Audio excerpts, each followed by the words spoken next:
We are celebrating our anniversary, a 6-year anniversary of the daily online meditation practice. And today I'd like to talk a little bit more about behind the scenes. I may need your help at some times. Can't remember everything, and I didn't try to exactly, but I might call on some help at some point during this talk. So yesterday we spoke about what kept us going, like we're still going today for 6 years. We talked about your intention, your interest, your energy, the energy moving back and forth between us teaching and sangha receiving and back and forth. It inspires us to continue teaching and how the teachings support your practice. So today, talking a little bit more about behind the scenes. From the outside, I think the daily online meditation can look seamless. The meeting opens, there's a host, like today with Susie, a person appears, they're going to give a talk. Then after the talk, there's a meditation, reflection, then we have time for sharing, and then we say goodbye. It can really feel effortless at times.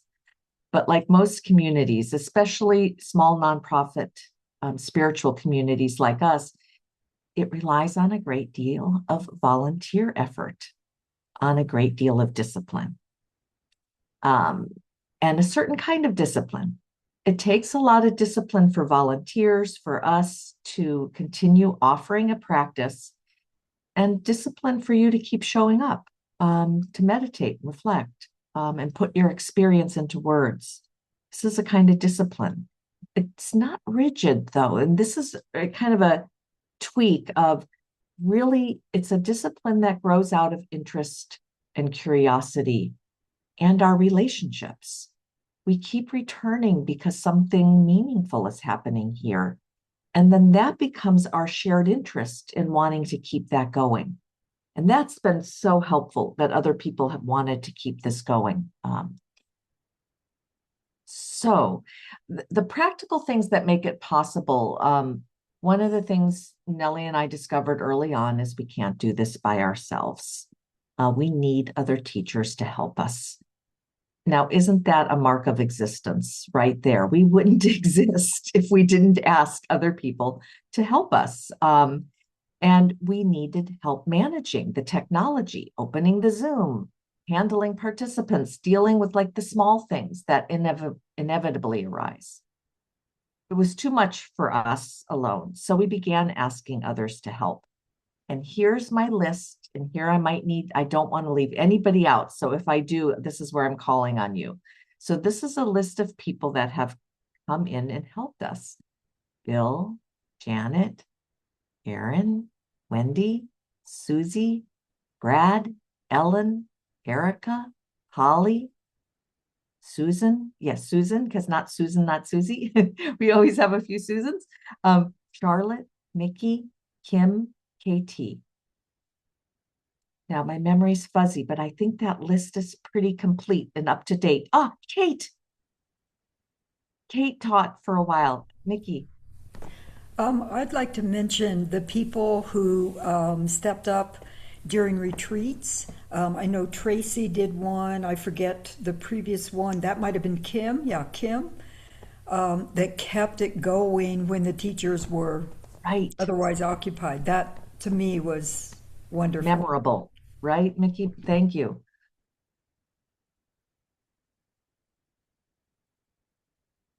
Anybody else offhand that we're remembering? I know you mentioned Kate. Is this our Kate who opens? Okay, good. Kate, who's on the call today. Yeah. Okay. So when you all stepped forward, suddenly there were more voices of reflective meditation into the mix.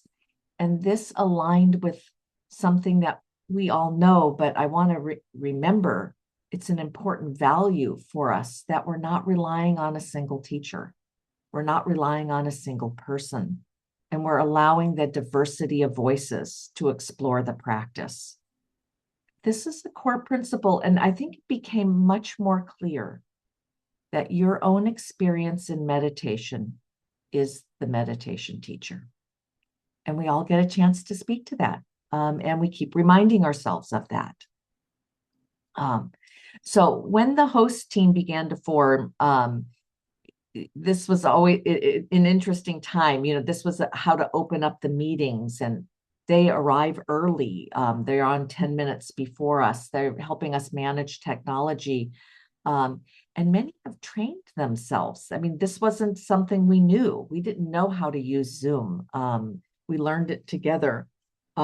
We've met many times, numerous times over the years, and we've experimented with a few different things. And Zoom keeps changing, so we have to keep updating ourselves. And we really have tried to emphasize making the meeting feel simple and natural, like trying not to make it more complicated. And believe me, that is an effort. That has taken an effort for us to kind of constantly remind ourselves. And the host team, along with the teachers, we've tried to create some structures to help to help people stay connected. We created an email address where you can ask questions or sign up for retreat information and updates. Give us your email address. And that email address is dailyonlinesangha@gmail.com. I still check it frequently. If you haven't given us your email address and want to be a part of the updates and the retreat lists, please let us know. We created a welcoming orientation for people to have a chance to meet with another Sangha member. Not that many of you have taken us up on it. If you would like to, email us. Still available and open. And we also have time if you want to set up time to meet with me.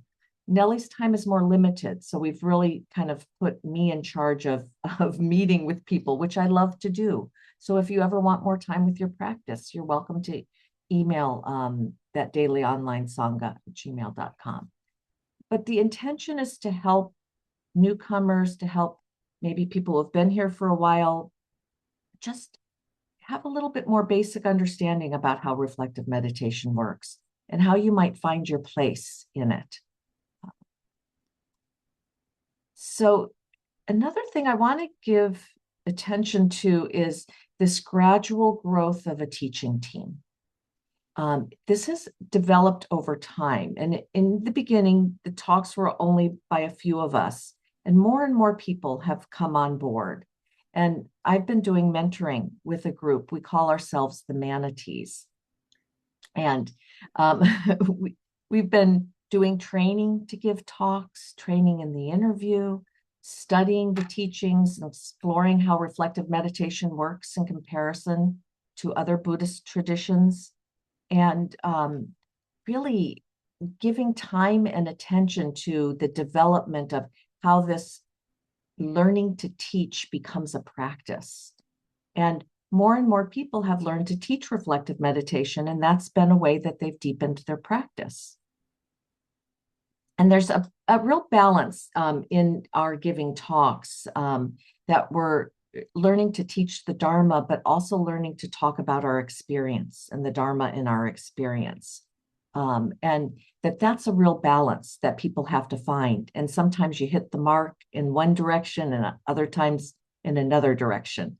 But it really does give you, again, a variety of ways to hear the Dharma and for it to land in your ears with different words, different sentiments, different understandings.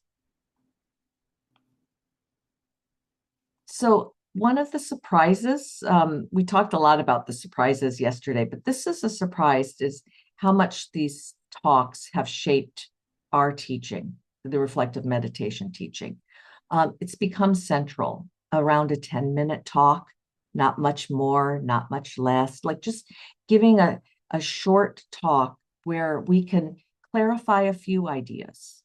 We can pose a few questions. We can explore the teachings from some different angles.